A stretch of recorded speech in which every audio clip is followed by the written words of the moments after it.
ಜಗತ್ತಿನಲ್ಲೇ ಶ್ರೇಷ್ಠ ಹಾಗೂ ಬುದ್ಧಿವಂತ ಇನ್ವೆಸ್ಟರ್ ಆಗಿರೋ ಚಾರ್ಲಿ ಮಂಗರ್ ಅವರು ಒಂದು ಸಲ ಒಂದು ಮಾತು ಹೇಳ್ತಾರೆ, the first $100K is a dash but you got do it ಅಂತ. ಅಂದರೆ ಫಸ್ಟ್ $100K ಮಾಡೋದು ತುಂಬ ಹಾರ್ಡೆಸ್ಟ್ ಪಾಯಿಂಟು, ಇದು ತುಂಬ ಕಷ್ಟ ಅಂತ. $100K ಅಂದರೆ $1ಗೆ $90 ಅಂತ ಹಿಡ್ಕೊಂಡ್ರು $100K ಅಂದರೆ 90 ಲಕ್ಷ ಆಗುತ್ತೆ. ಅಂದರೆ ಅಪ್ರಾಕ್ಸಿಮೇಟ್ಲಿ 1 ಕೋಟಿ ಅಂದ್ಕೊಳ್ಳಿ. ಈ 1 ಕೋಟಿ ಮಾಡೋದು ತುಂಬ ಹಾರ್ಡೆಸ್ಟ್ ಪಾಯಿಂಟ್ ಅಂತ ಇವ್ರು ಹೇಳ್ತಾರೆ. ಒಂದು ಸಲ ಈ ಬೇಸ್ ಅಮೌಂಟನ್ನು ನೀವು ಅಚೀವ್ ಮಾಡಿಬಿಟ್ರೆ ನಿಮ್ಮ ವೆಲ್ತು ರ್ಯಾಪಿಡ್ಲಿ ಗ್ರೋತ್ ಆಗುತ್ತೆ ಅಂತ ಇವ್ರು ಹೇಳ್ತಾರೆ. ಇವ್ರು ಯಾಕೆ ಈ ರೀತಿ ಮಾತನ್ನ ಹೇಳಿದ್ರು ಮತ್ತು 1 ಕೋಟಿ ಮಾಡೋದು ಹೇಗೆ, 1 ಕೋಟಿ ಮಾಡಬೇಕು ಅಂದರೆ ಎಷ್ಟು ಇನ್ವೆಸ್ಟ್ ಮಾಡಬೇಕು ಮತ್ತು ವೆಲ್ತ್ ಕ್ರಿಯೇಷನ್ ಜರ್ನಿನಲ್ಲಿ ಏನೇನು ಡಿಫಿಕಲ್ಟಿ ಬರುತ್ತೆ ಇದೆಲ್ಲ ನಿಮ್ಗೆ ಗೊತ್ತಾಗಬೇಕು ಅಂದರೆ ಈ ವಿಡಿಯೋನ ಪೂರ್ತಿಯಾಗಿ ನೋಡಿ. ಈ ವಿಡಿಯೋದಲ್ಲಿ ನಿಮಗೆ 1 ಕೋಟಿ ಮಾಡೋದು ಹೇಗೆ, ಅದಕ್ಕೆ ಬೇಕಾಗಿರೋ ಫಾರ್ಮುಲಾ ಏನು ಎಲ್ಲ ಗೊತ್ತಾಗುತ್ತೆ. ನೀವೇನಾದರೂ ವೆಲ್ತ್ ಕ್ರಿಯೇಷನ್ ಮಾಡಬೇಕು ಅಂದರೆ ಮೊದಲು ವೆಲ್ತ್ ಕ್ರಿಯೇಷನ್ ಜರ್ನಿ ಯಾವ ರೀತಿ ಇರುತ್ತೆ ಅಂತ ತಿಳ್ಕೊಬೇಕು. ಈ ಜರ್ನಿ ನಿಮ್ಗೆ ಗೊತ್ತಾದರೆ ವೆಲ್ತ್ ಕ್ರಿಯೇಷನ್ ಮಾಡೋದು ತುಂಬ ಈಸಿ ಆಗುತ್ತೆ. ಇದಕ್ಕೆ ಬೆಸ್ಟು ಎಕ್ಸಾಂಪಲ್ ಅಂದರೆ ಫ್ಲೈಟು ತಾನು ರನ್ವೇಯಿಂದ ಟೇಕ್ ಆಫ್ ಆಗೋದಕ್ಕೆ 80% ಫ್ಯೂಲ್ನ ಯೂಸ್ ಮಾಡುತ್ತೆ. ಗ್ರಾವಿಟಿನ ಬ್ರೇಕ್ ಮಾಡಿ ಟೇಕ್ ಆಫ್ ಆಗಬೇಕು ಅಂದರೆ 80% ಫ್ಯೂಲ್ನ ಯೂಸ್ ಮಾಡುತ್ತೆ. ಒಂದು ಸಲ ಅದು ಗ್ರಾವಿಟಿನ ಬ್ರೇಕ್ ಮಾಡಿ ಒಂದು ಸಲ ಟೇಕ್ ಆಫ್ ಆಯಿತು ಅಂದರೆ ಆವಾಗ ಜಸ್ಟ್ 20% ಫ್ಯೂಲಿಂದ ತನ್ನ ಡೆಸ್ಟಿನೇಷನ್ನ ರೀಚ್ ಮಾಡುತ್ತೆ. ಇದೇ ರೀತಿಯೇ ವೆಲ್ತ್ ಕ್ರಿಯೇಷನ್ ಜರ್ನಿ ಕೂಡ ಇರೋದು. ವೆಲ್ತ್ ಕ್ರಿಯೇಷನ್ ಜರ್ನಿ ಶುರುವಿನಲ್ಲಿ ನಿಮಗೂ ಕೂಡ ಗ್ರಾವಿಟಿ ಕೆಳಗಡೆ ಎಳಿತಾ ಇರುತ್ತೆ. ಇಲ್ಲಿ ಗ್ರಾವಿಟಿ ಅಂದರೆ ನಿಮ್ಮ ಕಡಿಮೆ ಸ್ಯಾಲ್ರಿ ಆಗಿರ್ಬೋದು, ಇನ್ಫ್ಲೇಷನ್ ಆಗಿರ್ಬೋದು, ಇವೆಲ್ಲವೂ ನಿಮಗೆ ಕೆಳಗಡೆ ಎಳಿತಾ ಇರುತ್ತೆ. ಆದರೆ ಇಲ್ಲಿ ನಿಮಗೆ ಫ್ಯೂಲ್ ಥರ ಕೆಲಸ ಮಾಡೋದು ಒಂದೇ ಒಂದು ವಿಷಯ ಏನು ಅಂದರೆ ಟೈಮೇ ಇಲ್ಲಿ ನಿಮಗೆ ಫ್ಯೂಲ್ ಇದ್ದಾಗೆ. ಟೈಮ್ ಜೊತೆಗೆ ನಿಮ್ಮ ದುಡ್ಡು ಕೂಡ ಟೇಕ್ ಆಫ್ ಆಗುತ್ತೆ, ನಿಮ್ಮ ವೆಲ್ತ್ ಕೂಡ ಟೇಕ್ ಆಫ್ ಆಗುತ್ತೆ. ಅದಕ್ಕೋಸ್ಕರನೇ ಚಾರ್ಲಿ ಮಂಗರ್ ಹೇಳೋದು ಫಸ್ಟ್ $100K ಮಾಡೋದು ತುಂಬ ಕಷ್ಟ ಅಂತ. ಅಂದರೆ ಫಸ್ಟ್ 1 ಕೋಟಿ ಮಾಡೋದು ತುಂಬ ಕಷ್ಟ.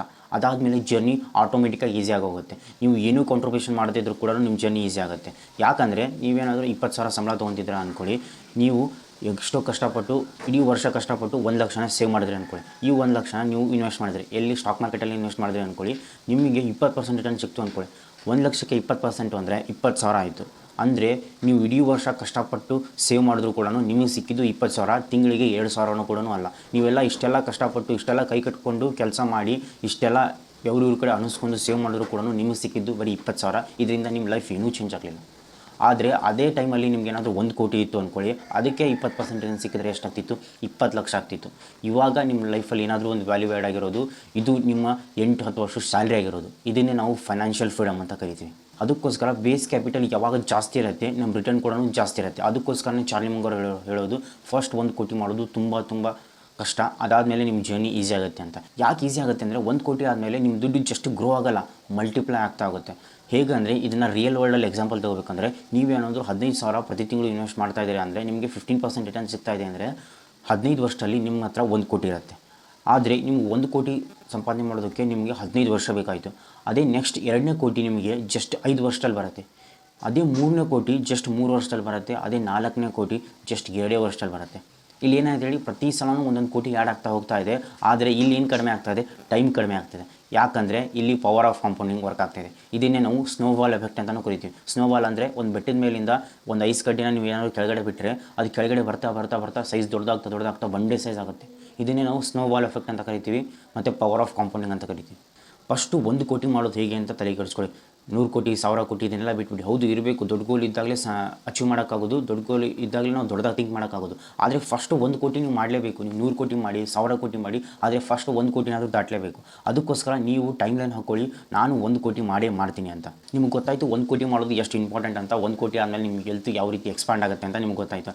ಆದರೆ ಕ್ವಶನ್ ಏನು ಅಂದರೆ 1 ಕೋಟಿ ಹೇಗೆ ಮಾಡೋದು ಅಂತ.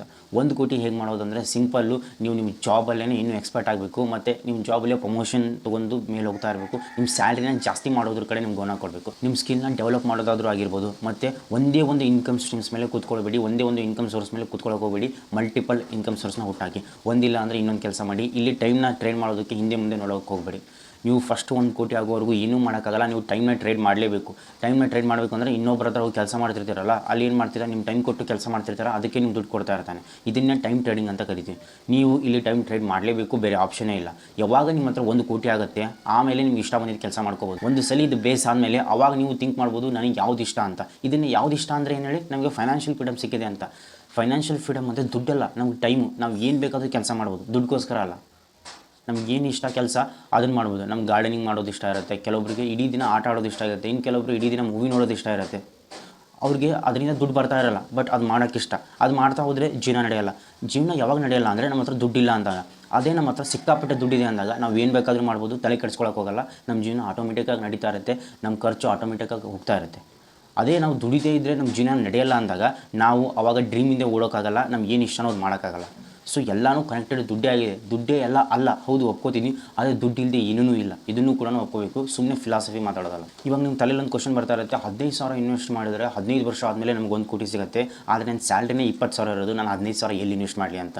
ಹೌದು, ನೀವು ಥಿಂಕ್ ಮಾಡ್ತಾ ಇರೋದು ಕರೆಕ್ಟು. ನಿಮ್ಮ ಸ್ಯಾಲ್ರಿನ 20,000 ಇರುವಾಗ ನೀವು 15,000 ಇನ್ವೆಸ್ಟ್ ಮಾಡೋಕ್ಕಾಗಲ್ಲ, ಆದರೆ 5,000ನಾದರೂ ಇನ್ವೆಸ್ಟ್ ಮಾಡ್ಬೋದು.